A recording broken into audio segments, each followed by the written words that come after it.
Hey everybody, welcome back to Star Trek Recovery. I'm Mike, and in this video we're going to be going over the top 5 problems of Star Trek Picard, Episode 6.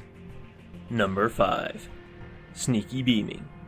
Earlier in this episode, before Picard beamed over to the Borg cube, he specifically told Hot Elf to stay on the ship. Hot Elf wanted to go with him to defend him, but Picard told him, nope, you stay on this ship. Then later, towards the end of the episode, when Picard is in trouble on the Borg ship, the crew of the La Sirena look around at each other and realize that Hot Elf is missing. Where did he go? Well, while they weren't looking, he had secretly snuck away and beamed aboard the Borg cube. Normally, a scene like this could work, but there's one small problem. The transporter room is in the same room as the bridge of the ship. They could have easily seen and heard him walk over to the transporter pad, start pressing buttons, and beam away. There should be no reason why they're surprised that suddenly he's missing. As with most things in this series, the writers are hoping you'll forget about everything else just so they can have a special moment. Number 4. Borg Trauma. One aspect of Picard's character they really played up in this episode was his trauma over being assimilated as a Borg. The problem is, Picard seems to have already worked through most of his Borg issues by the end of Star Trek First Contact. He doesn't appear to have any problems being around the Borg or being traumatized at the thought that he once was a Borg. He straight up faces off against the Borg Queen and really doesn't seem to have any problem with it. This episode supposedly takes place about 25 years after Star Trek First Contact, so I'm not sure that why now he suddenly has all this trauma again over interacting with the Borg. It just doesn't really make sense.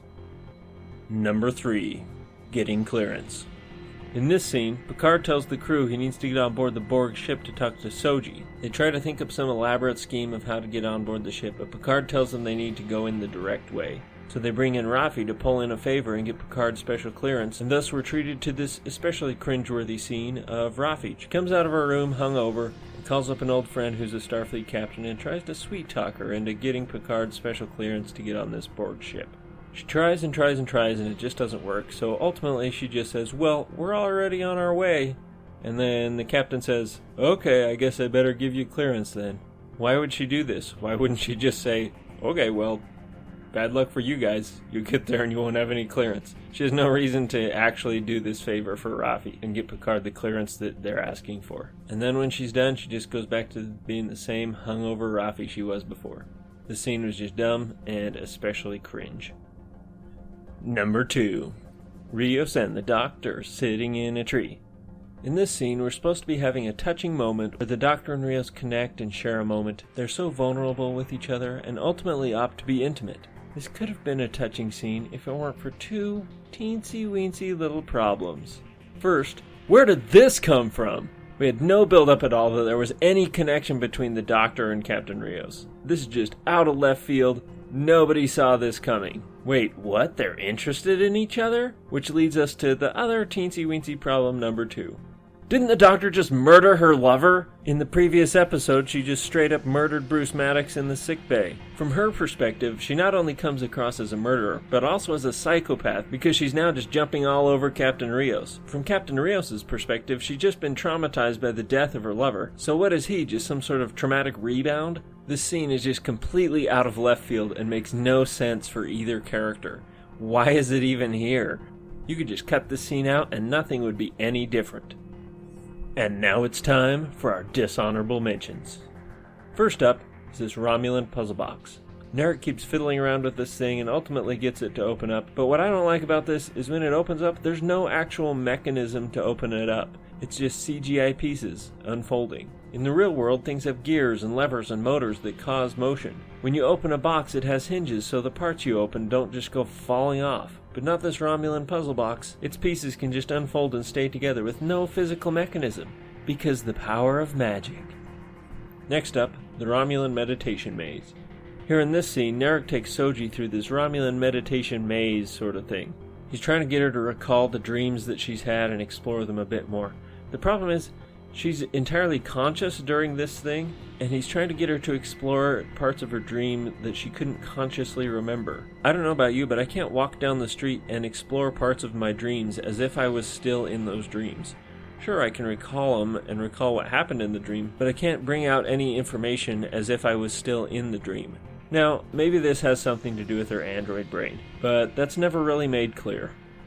Finally, we have transparent clouds. As Narek helps Soji explore her dream, he tells her to look up, and what she sees above her is 2 red moons, and also some cloud layers with lightning. But how can you see moons through clouds?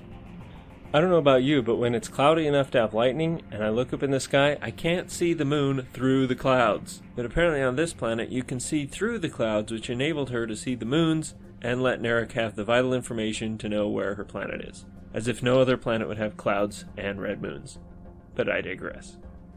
And now it's time for the number 1 problem with Star Trek Picard Episode 6, the overly complicated Deathtrap.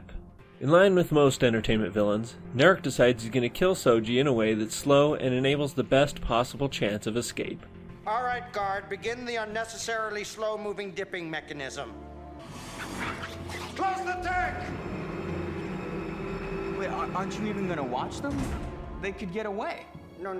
I'm going to leave them alone and not actually witness them dying. I'm just gonna assume it all went to plan. What? I have a gun in my room. You give me 5 seconds, I'll get it. I'll come back down here. Boom! I'll blow their brains out. Scott, you just don't get it, do you? You don't. Here, he leaves the room, leaving his puzzle box behind. The puzzle box opens and releases poisonous radiation gas that is supposed to kill Soji. He looks on with tears in his eyes as Soji is slowly dying from the poison, but then, to his sudden horror, she activates and starts ripping the floor apart. But now he can't go in to kill her quickly because the poison gas will prevent him from entering the room, and so he can only watch in shock as Soji tears the floor apart and escapes. Who would have thought that such a plan could go wrong? Seriously, this is the dumbest part of the episode. Why is it the villains always come up with these overly complicated plans to kill people that ultimately fail? It just makes them look like complete idiots. It would have been better if he just tried to shoot her and that's what caused her to activate and she somehow deflected the disruptor bolt or something and was able to escape that way.